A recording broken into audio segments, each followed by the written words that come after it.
Sa voix était comme le bruit de grandes eaux. Apocalypse 1, 15, 19, 6.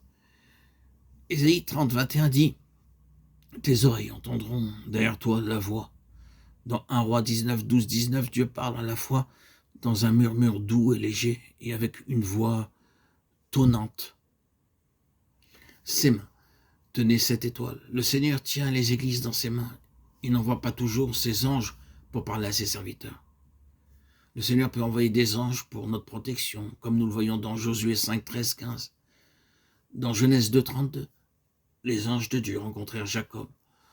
On ne les voit cependant pas toujours. Le Seigneur permet que nous traversions des épreuves, mais en toute occasion, nous sommes gardés par sa main.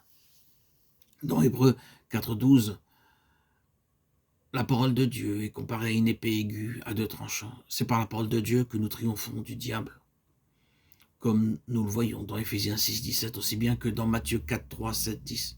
Le Seigneur Jésus-Christ lui-même triompha du diable par la parole de Dieu. Finalement, son apparence était comme le soleil lorsqu'il brille dans toutes ses forces. Dans Malachie 4, 2, le soleil de justice désigne le Seigneur. Tous les germes microbiens sont tués par le soleil. Aussi, maintenez-vous dans la lumière du Seigneur pour être délivré de tout germe spirituel, doute, crainte et suspicion. Le Seigneur donna à l'apôtre Jean une nouvelle vision de lui-même. Présenter Christ non seulement dans son enseignement, mais aussi dans sa beauté et sa gloire céleste. Apocalypse 19, 16 le révèle comme le roi des rois et le seigneur des seigneurs. Le livre de l'Apocalypse contient un message particulier pour la fin des temps. Une bénédiction spéciale est promise à ceux qui entendent et gardent les paroles de cette prophétie. Apocalypse 21, 7 et 22, 7 déclare « Celui qui vaincra héritera ces choses ». Ce livre nous enseigne comment vaincre. Dans le chapitre 2, le Seigneur Jésus est vu au milieu des églises, Matthieu 16, 18. Les chapitres 2 et 3 montrent comment le Seigneur Jésus-Christ a vaincu le diable. Le diable se présente de 4 façons.